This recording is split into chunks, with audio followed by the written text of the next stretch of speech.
Amados irmãos, estimados amigos, neste lindo dia eu quero vos saudar com a bendita paz de nosso Senhor e Salvador Jesus Cristo.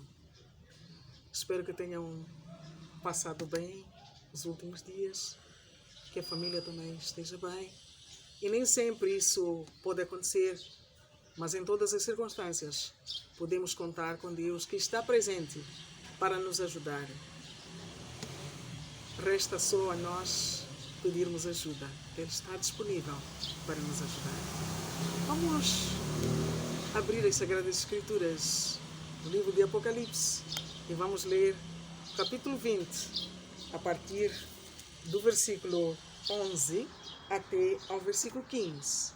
Assim está escrito: E vi um grande trono branco, e o que estava sentado sobre ele, de cuja presença fugiu a terra e o céu, e não se achou lugar para eles.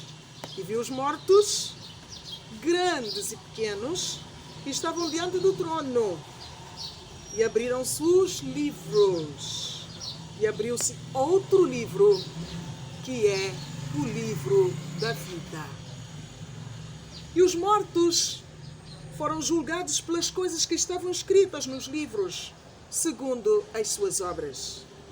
E deu o mar os mortos que nele havia, e a morte e o inferno deram os mortos que neles havia, e foram julgados cada um segundo as suas obras. E a morte e o inferno foram lançados no lago do fogo. Esta é a segunda morte.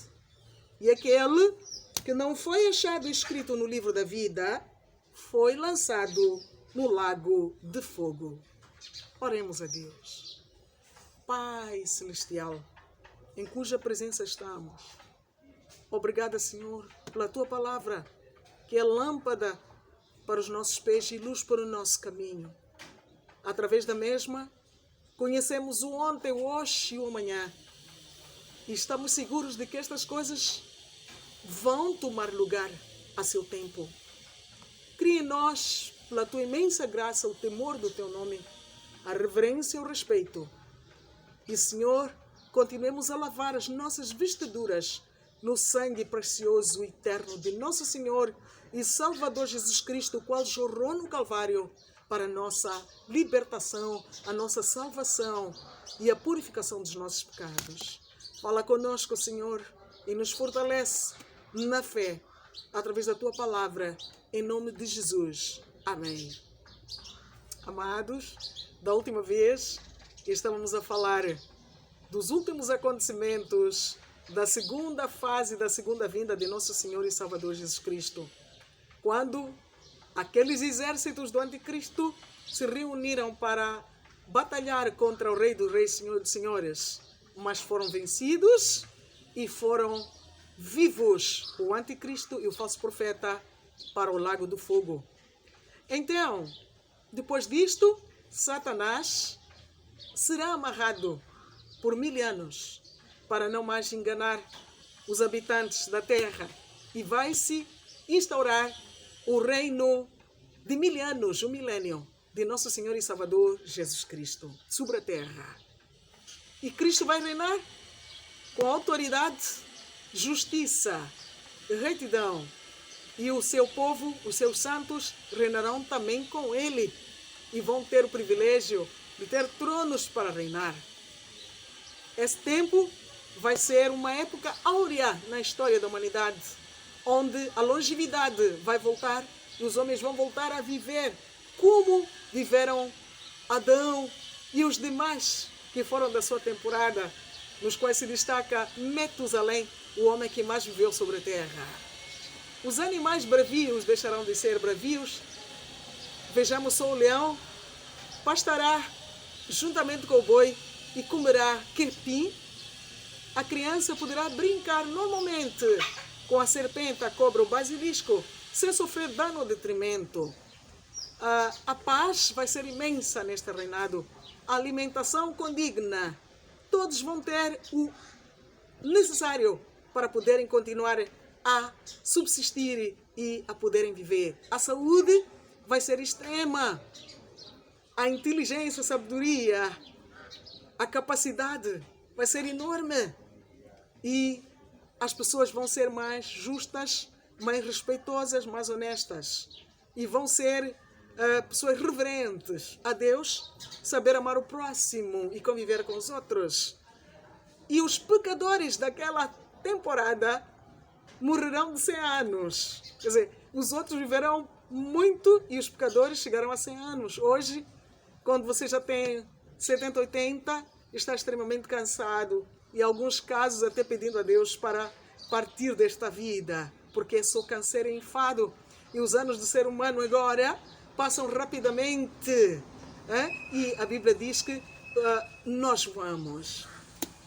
Mas o milênio vai ser um bom momento. Depois dos 1000 anos, o que vai acontecer? Vamos ver pela palavra de Deus o que vai acontecer nesta temporada.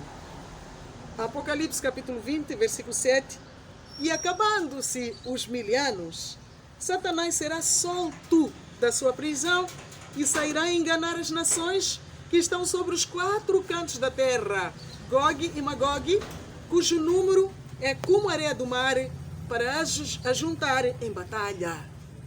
E subiram sobre a largura da terra e cercaram o arraial dos santos e a cidade amada, mas desceu fogo do céu e os devorou.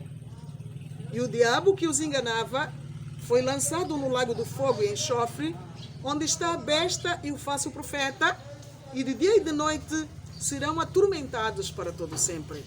Então, depois que passarem os 1000 anos do milênio, vocês sabem que quando o falso profeta e o anticristo foram para o lago do fogo, Satanás foi amarrado por 1000 anos.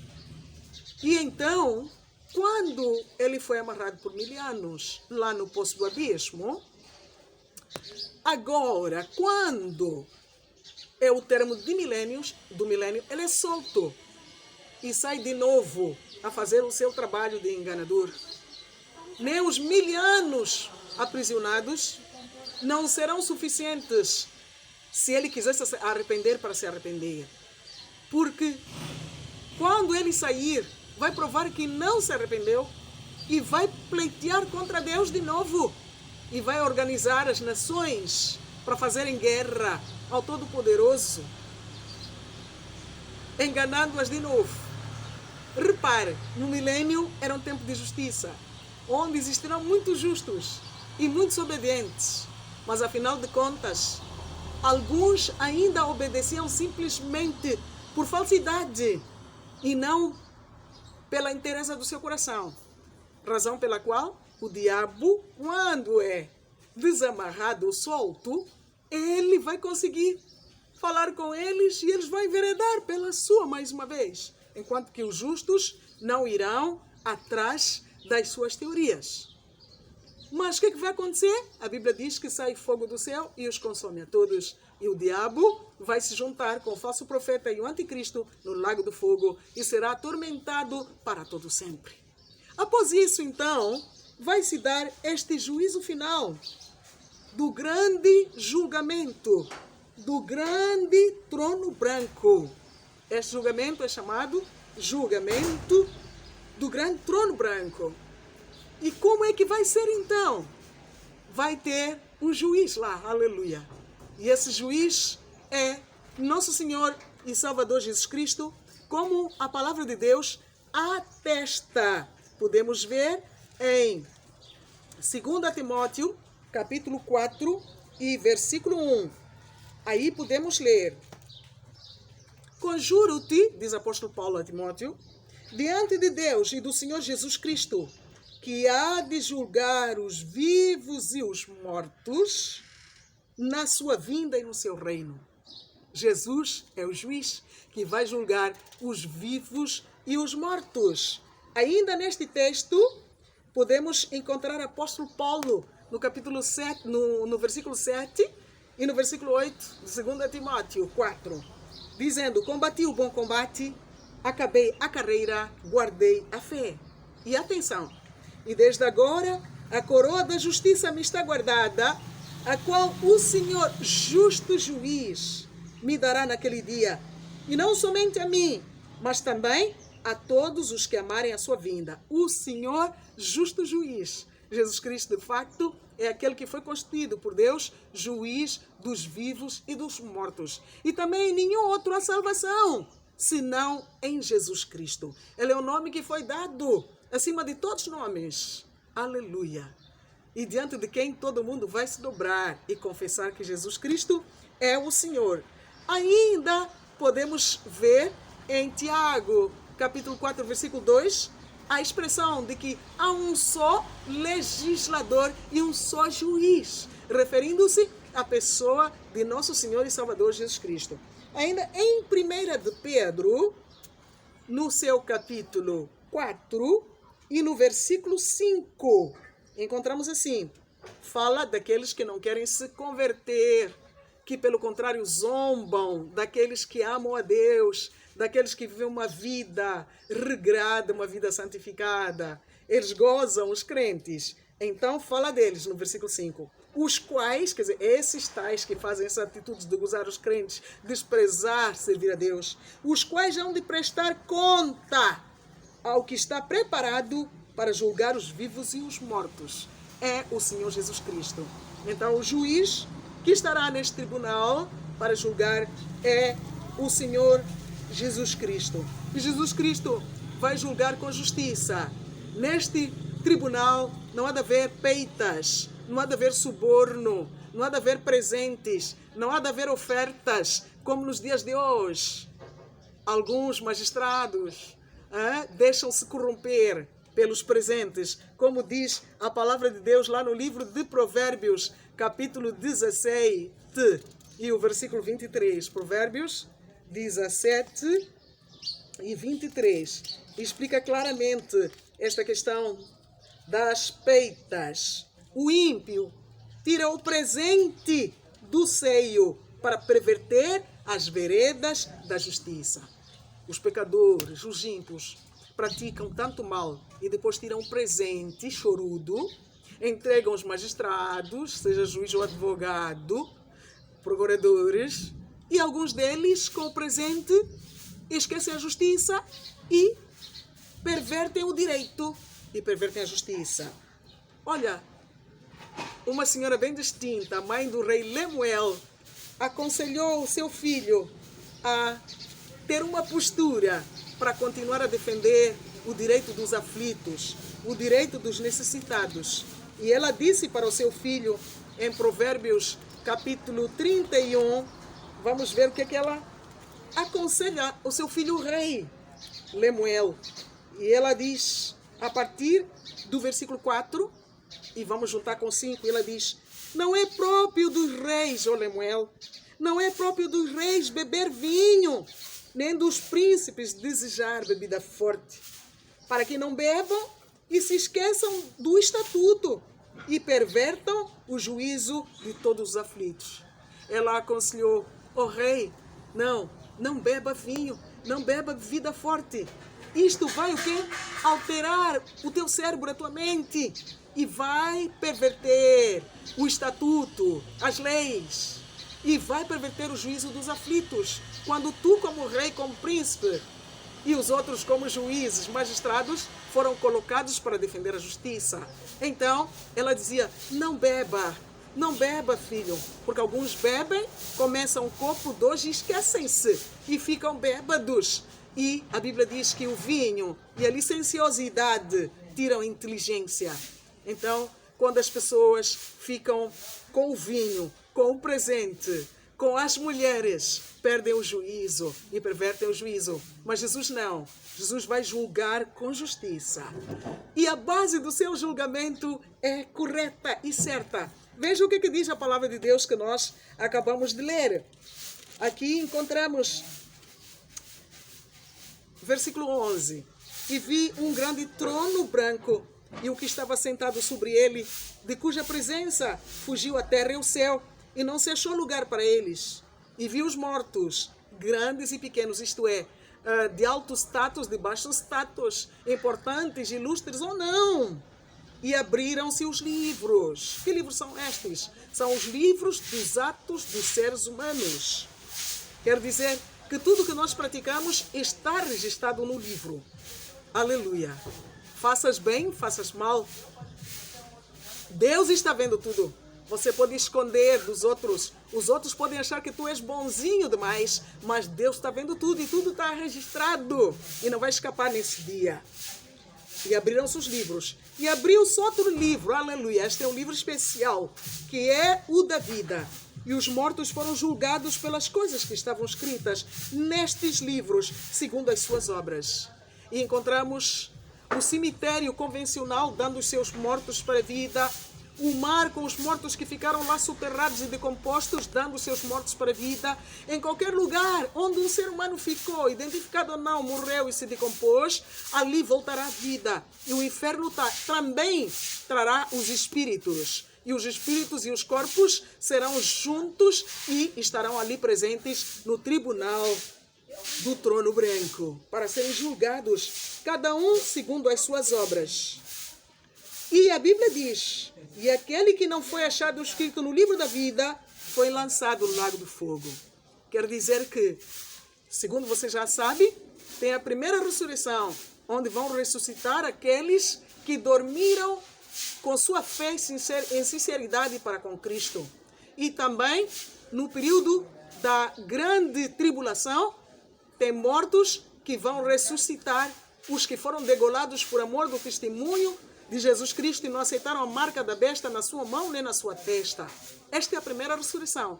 Mas todos os mortos que não ressuscitarem na primeira ressurreição, desde Adão até essa temporada, todos eles estarão presentes neste tribunal do trono branco para serem julgados por meio do corpo. O que é que fizeram? E os livros vão atestar o que eles fizeram. E todo aquele cujo nome não for encontrado no livro da vida de nosso Senhor e Salvador Jesus Cristo, no livro da vida do Cordeiro, todo este vai ser lançado no lago do fogo. Hoje há uma corrida desenfreada para as pessoas quererem ostentar que são pastores, apóstolos, profetas, evangelistas, diáconos, grandes homens de Deus. Andam a fazer performance, procurar milagres até que cuja fonte não é Deus, só para persuadir, dissimular e atrair as massas. Mas vamos nos concentrar no essencial. O essencial é ter Cristo, ser lavado no seu sangue e perdoado por Ele, andar com Cristo, obedecer a sua palavra, ser santo, ser justo, ser íntegro. Assim o seu nome é estar escrito no livro da vida do Cordeiro.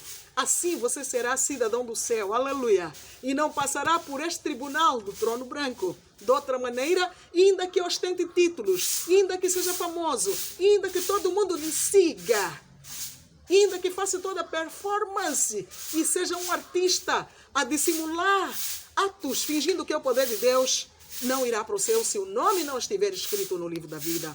É bom que seja homem de Deus, que as pessoas te sigam, mas que de facto também você tenha o nome escrito no livro da vida. E então, continuando com o julgamento do trono branco, o que vai acontecer? O que vai acontecer é que, na prática, todo aquele que não tem o seu nome escrito no livro da vida vai ser lançado no lago do fogo para sempre. Como eu dizia, aqui não há suborno, aqui não há peitas, aqui não há porque meu amigo, porque meu filho, porque meu pai, porque minha mãe, nada disso. Mas ali a justiça vai vigorar. Então, sendo assim, estimados amigos, convém que nós possamos andar com Deus, fazer as pazes com Deus enquanto vivemos. Viver neste mundo amando a Deus acima de todas as coisas, amando o próximo como a nós mesmos, de forma que possamos estar do lado de Deus e ao terminar os nossos dias com nosso nome escrito no livro da vida, nós podermos ser cidadãos do céu. Vamos temer o Senhor. Vamos temer o Senhor. E estas coisas estão descritas, assim serão e acontecerão. Estimado amigo, Se ainda não recebeste Cristo Jesus em tua vida, eu te convido a receber Jesus Cristo como teu Senhor e Salvador. Estimado irmão, que já tens Cristo, não brinque de cristão, fingindo-se que é cristão quando não é, mas seja um verdadeiro cristão. E que o Senhor ricamente possa te abençoar.